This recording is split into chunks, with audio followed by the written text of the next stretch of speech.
Good evening, nurse. I'm Dr. Jonathan Reid, the new surgeon here at the Pembroke. Dr. Swansea has already told us about you, sir. I'm Nurse Gwyneth Brannigan. Welcome to the Pembroke Hospital. Did he really? It's a good thing I wasn't hoping to keep a low profile. All members of staff have already read about your new blood transfusion technique. Dr. Swansea made sure of that. I see. Well, I'm a little surprised, but I suppose I'll just have to deal with this unexpected notoriety. You must know, blood transfusions are Dr. Swansea's primary subject of research. He is convinced it is the future.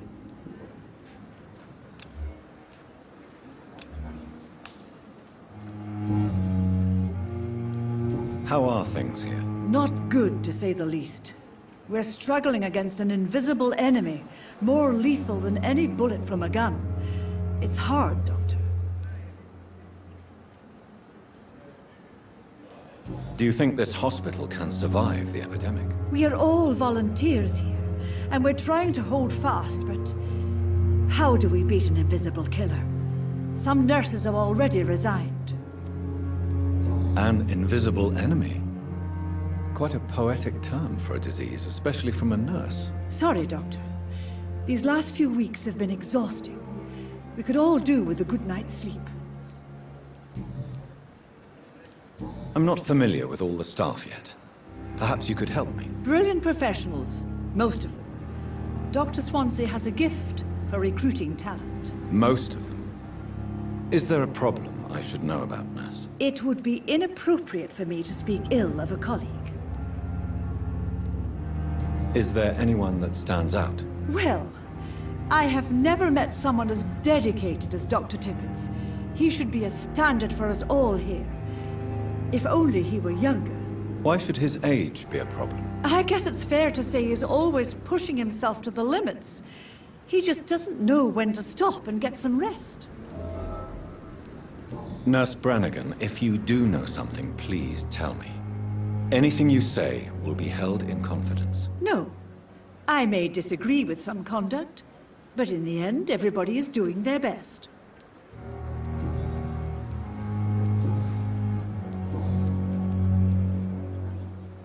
Tell me what Dr. Tippett did. I know his mistake caused a patient's death. If I had not covered up his error, Dr. Tippett would have been fired from this hospital. I could not let that happen. You can't allow your emotions to dictate your conduct concerning patients, Nurse Brannigan. Look around you, Dr. Reid. Do you really think we can afford to lose a brilliant practitioner like Dr. Tippett in our situation?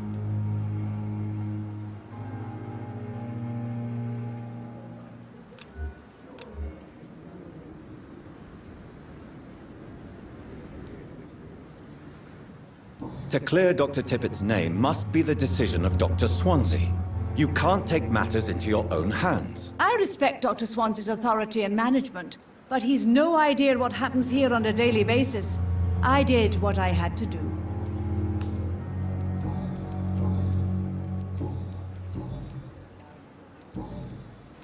Goodbye, nurse. Call me if you need assistance.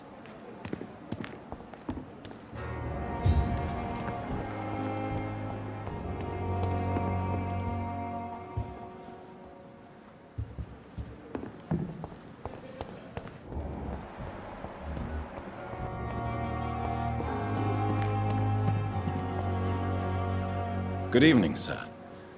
I'm Dr. Jonathan Reid. I'm new here. I've already heard about you, Dr. Reid. I'm Milton Hooks, the ambulance driver for this shithole of a hospital. That's quite a blunt introduction, Mr. Hooks. You can call me Milton. I like to speak my mind, Dr. Reid. Perk of the job.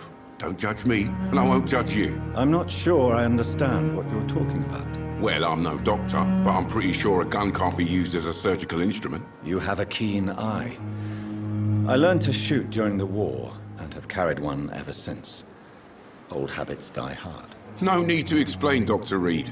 And if you ever need a better gun, remember, I may have something for you.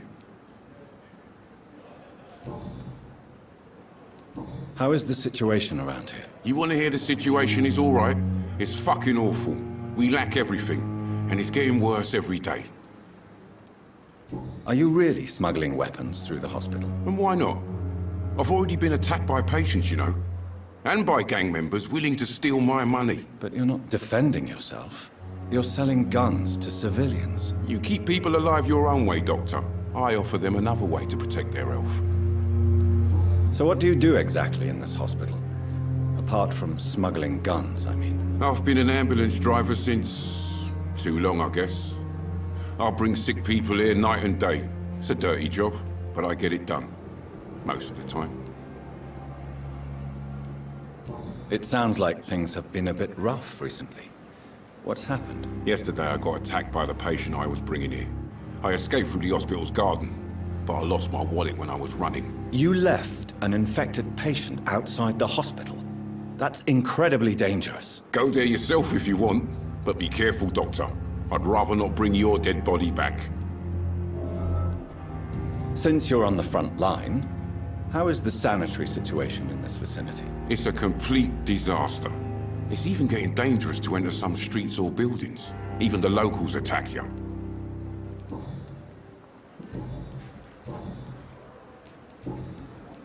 I'd like to see your goods. Wise choice, Dr. Reid. A reliable gun is what everybody needs these days.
To reveal all your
Good evening, sir. So it is true. The famous Dr. Reid has joined us. I can't think of any better news during these terrible times. Do we know each other? Actually, yes. We met once before, at the Rockefeller University in New York. Dr. Tippett, yes, I remember. I was assisting Professor Carell in his research about coronary bypasses. He had nothing but praise for you. He was also very confident about your future. And look at you now. Eminent surgeon and blood transfusion specialist. What is the Pembroke Hospital situation? And please, speak freely. This hospital is not exactly the best of London. I'm sure you are used to working in a better environment.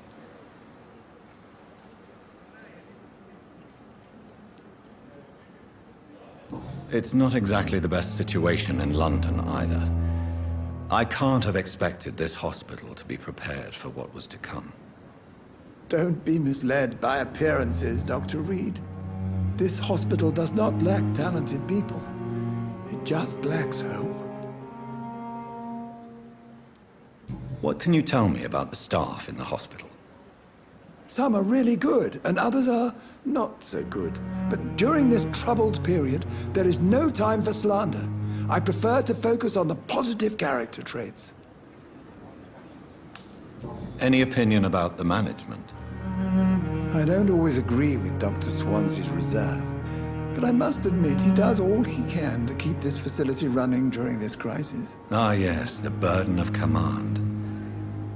I was fed up with this concept while serving as a medical officer. Don't get me wrong. Swansea's a good administrator. I just wish he would get out of his office now and again. Tell me more about cherished people, then. Nurse Brannigan is a pearl. She is the most helpful and dedicated nurse I've ever worked with. A clever and cheerful woman. You really seem to admire her skills. I'll go even further. If she was a man, she would be a damn fine practitioner.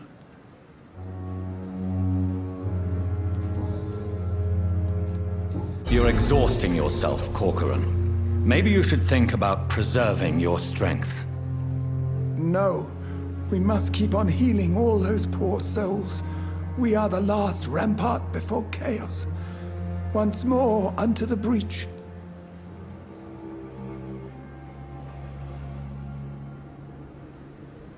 Nurse Brannigan is worried about you, Doctor. She should not have told you that. I will have a word with her. You don't have to blame her for her honesty. I'm not that kind of man, my dear Jonathan. Actually, Nurse Brannigan's opinion is the only one I may listen to.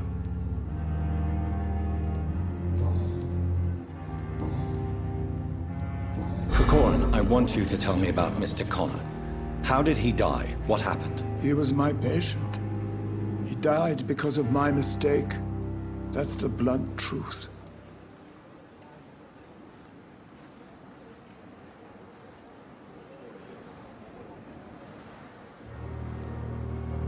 Why not stop practicing? Are you mad? I killed that man, I admit it, and it won't happen again. I have saved so many lives since then. What was the nature of the mistake? It was a twofold error. My diagnosis was wrong, and the administered dosage was too strong.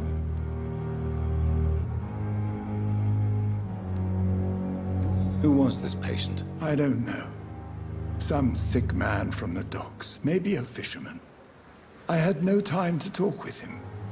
No one claimed a body.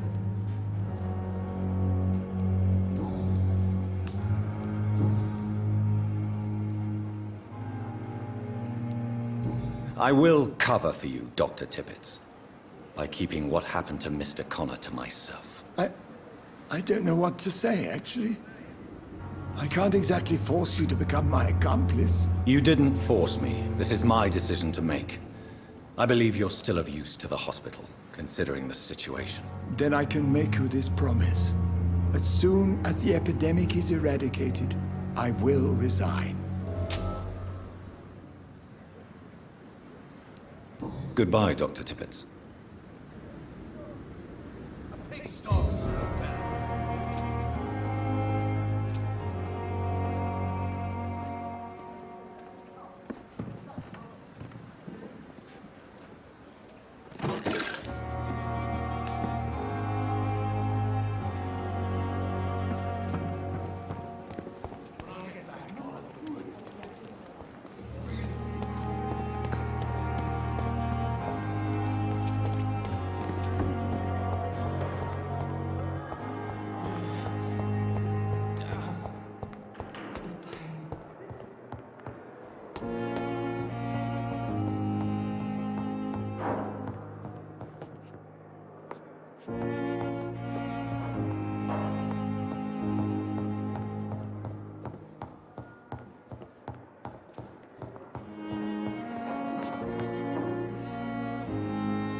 It's locked.